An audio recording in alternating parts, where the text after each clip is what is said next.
Bapak dan Ibu yang dimuliakan Allah Subhanahu wa taala. Belajarlah untuk melihat aturan-aturan Allah. Lalu lihat kehidupan dan pola kehidupan kita di permukaan bumi ini. Bapak dan Ibu dan saya akan sepakat, kita sudah hidup di negeri yang terbalik. Dan itu yang membuat hidup kita sulit. Kami di dunia pendidikan, saya di samping berdakwah juga memiliki sekolah yang berarti kita sedikit banyaknya mengerti dunia pendidikan. Kami menyaksikan di dunia pendidikan, Bapak dan Ibu yang dimuliakan oleh Allah, anak kecil, anak usia TK dan semacamnya, usia SD, dilarang menghafal di negeri kita ini. Tidak boleh berikan hafalan. Diberikan pemahaman-pemahaman saja, pengenalan-pengenalan saja, pemahaman hafalan jangan.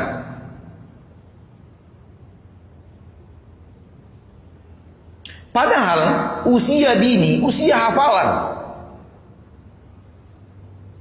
Anak kecil usia TK, usia SD, usia menghafal, bukan usia memahami. Di negeri kita dilarang menghafal. Kita ditegur karena memberikan hafalan kepada anak-anak. Hafalan ayat-ayat Allah, hafalan zikir-zikir, zikir masuk toilet, zikir keluar toilet, zikir pakai baju, zikir mau makan, zikir diberikan hafalan kepada anak-anak. Ditegur, nggak boleh. Tapi menghafal nyanyi boleh. Padahal itu usia hafalan. Nanti begitu sudah saatnya memahami, bangku kuliah diberikan rumus sebanyak-banyaknya untuk dihafal.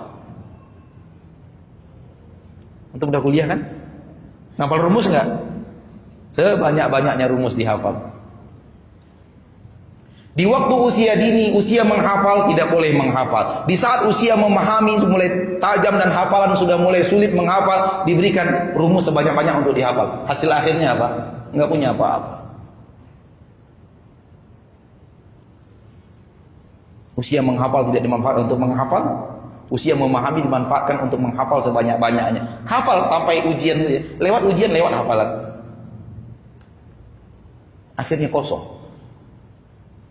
Lihat para ulama kita dahulu. Kecil mereka menghafal. Besar mereka tinggal memahami apa yang mereka hafal. Jadilah mereka para ahli ilmu, jadilah mereka para ilmuwan yang luar biasa. Karena memang di usia menghafal diberikan hafalan. Saya tidak berani menuding. Namun saya khawatir ada orang-orang di balik dunia pendidikan yang sengaja membuat keterbalikan itu. Karena dunia ini sering banyak disetting oleh orang-orang yang tidak bertanggung jawab atau disetting oleh orang-orang yang mungkin berkeinginan untuk menghancurkan manusia, terutama umat Islam di Indonesia yang dikhawatirkan karena memiliki jumlah yang terbesar di setiap negara, di seluruh negara di permukaan bumi. Dan saya melihat sekarang pelajaran anak SD sudah sebesar setebal-tebal ini buku pelajaran yang harus mereka baca. Kelas 1. Dan tidak satu pun dari yang setebal itu hafalan. Pemahaman, memahami ini, memahami itu. Cerita yang harus dipahami, lalu pertanyaan sesuai dengan pemahaman cerita. Bukan masanya anak-anak kita diberikan itu. Belum masanya. Suruh saja dia menghafal. Kalau kita beradu menghafal dengan anak kita, kalah kita, Pak.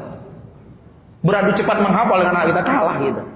Itulah hebatnya mereka menghafal. Kenapa tidak boleh menghafal? Dan kalau kita beradu memahami dengan anak kita kalah. Karena kita lebih tajam pemahamannya. Maka gunakan kesempatan dunia menghafal dengan hafalan. Ahli ilmu telah mengatakan, belajar di waktu kecil bagaikan mengukir di atas batu. Dan itu perkataan yang dinukilkan dari Imam Hasan Al-Basri. Belajar waktu kecil bagaikan mengukir di atas batu. Saking lengketnya hafalan yang kita hafal waktu kecil. Lalu kenapa harus dijauhkan hafalan itu dari anak-anak kita?